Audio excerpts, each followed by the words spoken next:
A stasiun itu jaraknya 6 kilometer, petak blok 1 5 kilometer, sekali lagi petak blok 1 itu jaraknya 5 kilometer, petak jalan jaraknya 6 kilometer. Mudah-mudahan paham.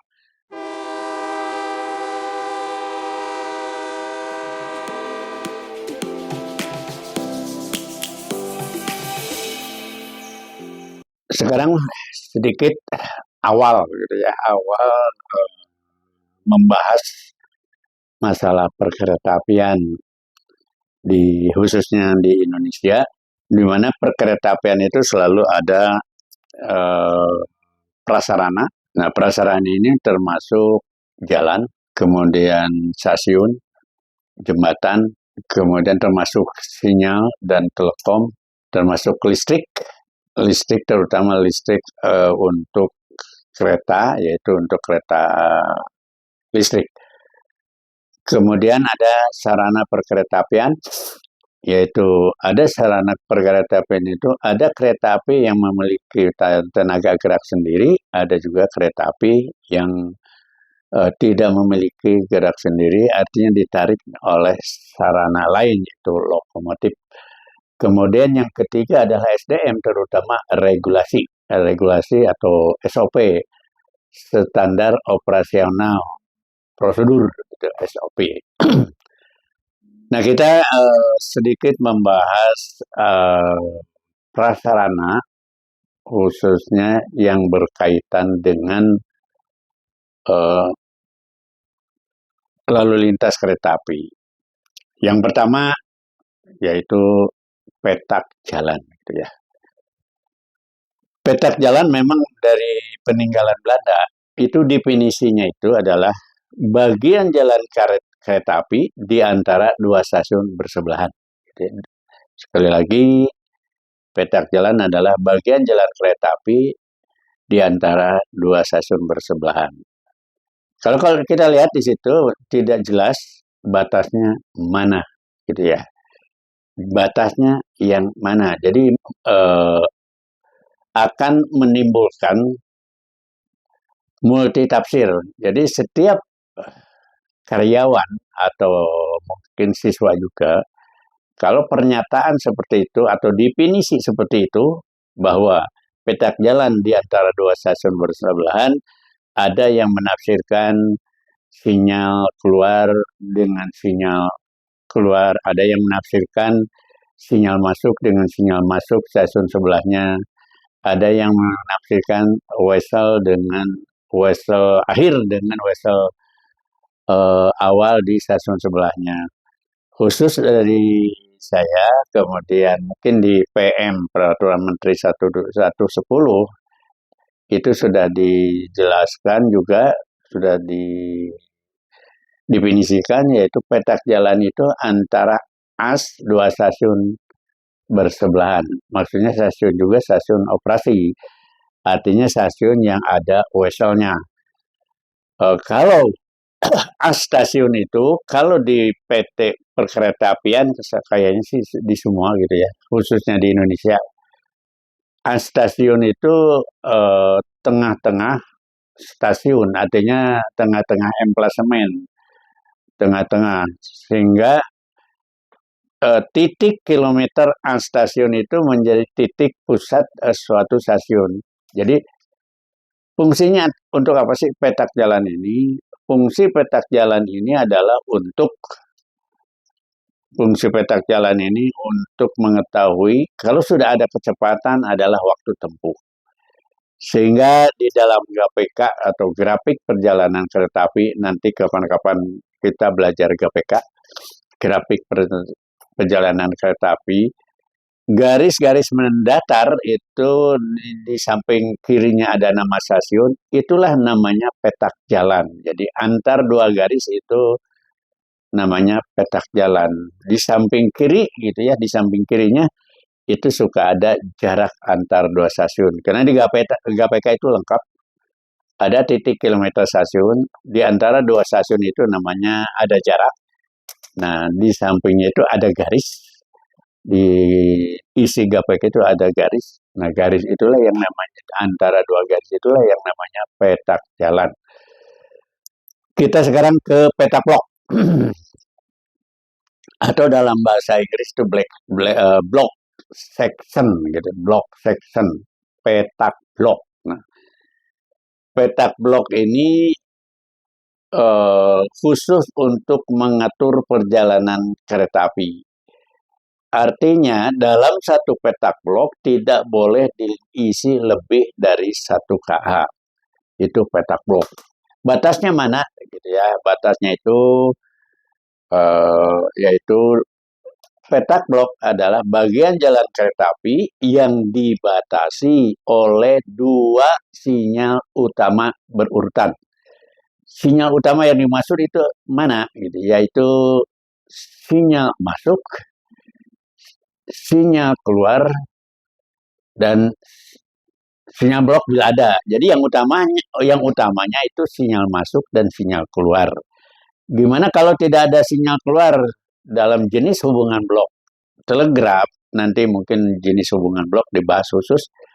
Jenis hubungan blok telegraf ini tidak memiliki sinyal keluar. Maka batasnya adalah wesel terakhir gitu ya. Jadi peta blok itu antara sinyal keluar sampai sinyal masuk stasiun sebelahnya, kemudian sinyal masuk dengan sinyal keluar di suatu stasiun.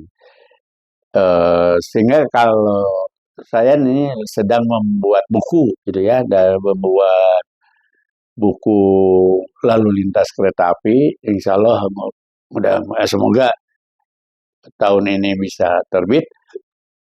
Itu dalam buku itu ditulis bahwa untuk memudahkan perencanaan,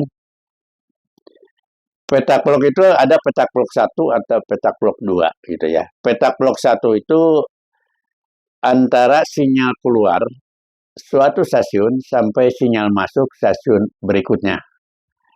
Itu petak blok 1. Petak blok 2 antara sinyal masuk sampai dengan sinyal keluar gitu ya.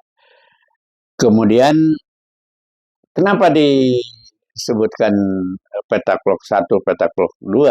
Karena petak blok 1 itu sebetulnya kekuasaannya ada di stasiun sebelahnya. Jadi sedangkan petak blok 2 memang ada di stasiun, pasti. Cuma pengertian kekuasaan PPKA nanti itu mudah. Mulai petak blok 1 dia berkuasa berada di stasiun sebelahnya.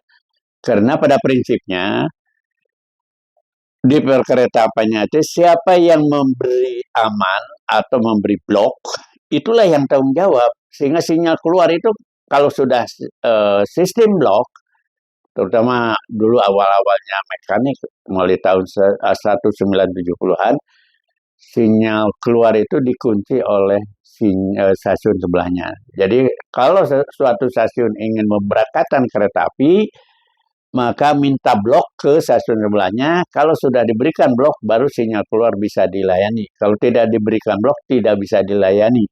Sehingga kekuasaan PPK itu sebetulnya mulai sinyal keluar stasiun sebelahnya, di mana sinyal keluar yang di sebelahnya itu sebetulnya punya stasiun sebelahnya. Karena kuncinya ada di stasiun sebelahnya. Itu petak blok 1 sekali lagi mulai sinyal keluar sampai sinyal masuk. Dan izin sinyal keluar itu juga hanya sampai sinyal masuk aja. Hanya sampai sinyal masuk. Sinyal masuk ke sinyal keluar itu karena dikuasai oleh diri sendiri gitu, di lokasi diri sendiri. Nah, kalau kita amati lagi petak blok 1 plus petak blok 2, insya Allah itu jaraknya hampir mungkin sama dengan petak jalan tadi. Jaraknya sama, karena dari sinyal keluar suatu stasiun sampai sinyal keluar stasiun sebelahnya itu insya Allah hampir sama gitu ya, jarak petak jalan gitu. Tapi gimana kalau ada sinyal blok gitu. Nah, sinyal blok itu kan tadi sinyal keluar itu adalah pintu keluar gitu ya kalau di rumah. Kalau sinyal masuk kalau di rumah itu adalah pintu masuk gitu. Itu harus seizin pengatur perjalanan kereta api atau di istilah di mana di PTK itu PPKA gitu ya. Kalau di istilah di MRT train dispatcher gitu ya.